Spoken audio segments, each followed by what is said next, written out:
Mire, yo lo dije ayer, tenemos un problema, creo que en Chile y probablemente en el mundo, que el tema migratorio se usa como botín electoral porque es una preocupación muy sensible para la gente, tanto para los migrantes como para los nacionales.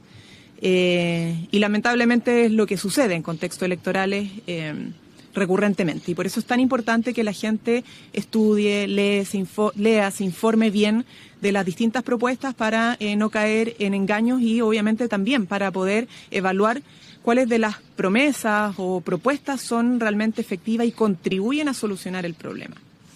En materia migratoria, es del ABC que para solucionar la necesidad de ordenar las casas de los países en este ámbito, hay que tener diálogo bilateral al menos o incluso multilateral, ¿ya? Porque la migración muchas veces no es un problema solo de dos países, sino que son problemas incluso regionales, ¿ya? Y lo vemos en el caso, por ejemplo, de lo que estamos discutiendo con la frontera peruana.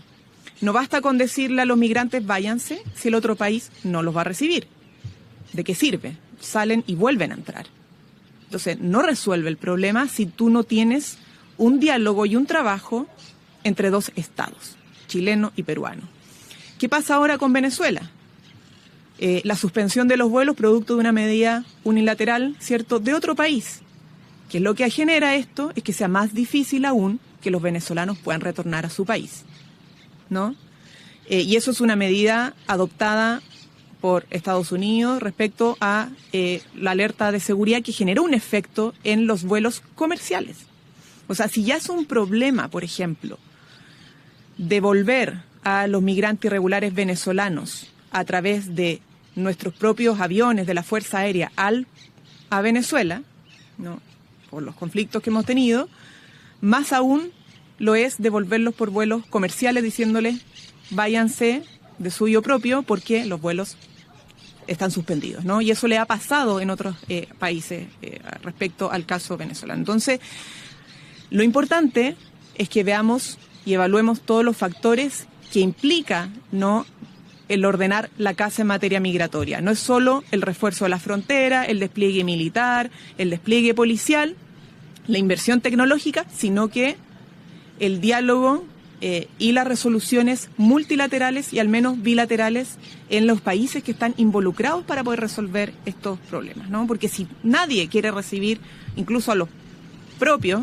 migrantes irregulares, entonces nadie va a poder solucionar el problema de fondo, ¿no? Entonces hay que generar esos espacios de diálogo. Es lo que nosotros hemos insistido desde el primer momento para no caer en falsas expectativas, para ponernos serios en este tema y para ir resolviendo paso a paso el tema migratorio que implica evidentemente regularizar en algunos casos, pero también expulsar de manera efectiva.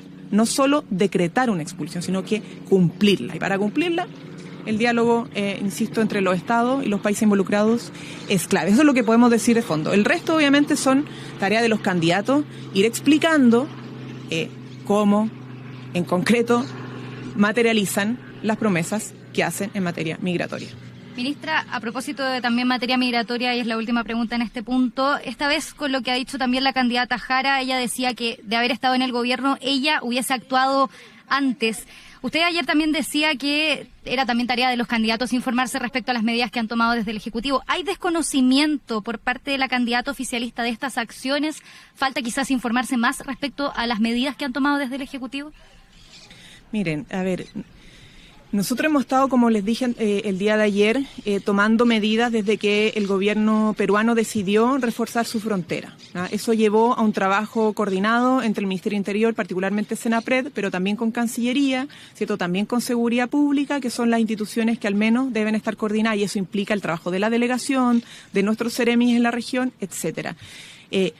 Yo, la verdad es que no puedo culpar a los candidatos por no tener esa información. Muchas veces a través de la prensa quizás no se sabe eso, a través de los medios de comunicación no se alcanzó a saber, a comunicar. Sin embargo, son cosas que se han estado haciendo, ¿ya? Y el resto, obviamente los candidatos y la candidata y el candidato tendrán estilos distintos para abordar los problemas. Lo que yo puedo decir por parte del Ejecutivo es que el Ejecutivo ha actuado desde el momento que el gobierno peruano anunció esta medida para reforzar lo que ya venía haciendo, porque el gobierno ha estado trabajando intensamente en la frontera. Lo que decía el ministro Elizalde, que lo vamos a repetir hasta el cansancio, es muy importante. Cuando nosotros llegamos al gobierno, se había producido antes, el año 2021, el ingreso irregular más alto que ha tenido nuestro país. Ahí se produjo el pic de migración. Post pandemia, o más bien justo en el proceso de salida de la pandemia, y también por estos llamados que se hacen muchas veces, ¿no?, de manera irresponsable. Que ingresen todo, después que salgan todo. Así no se construye una política migratoria ordenada, ¿no? Y producto del abandono de la frontera y producto de los ingresos irregulares que habían aumentado hasta un 800% entre el 2018 y el 2021, tuvimos que hacer todo ese despliegue antes del anuncio de la medida adoptada por Perú.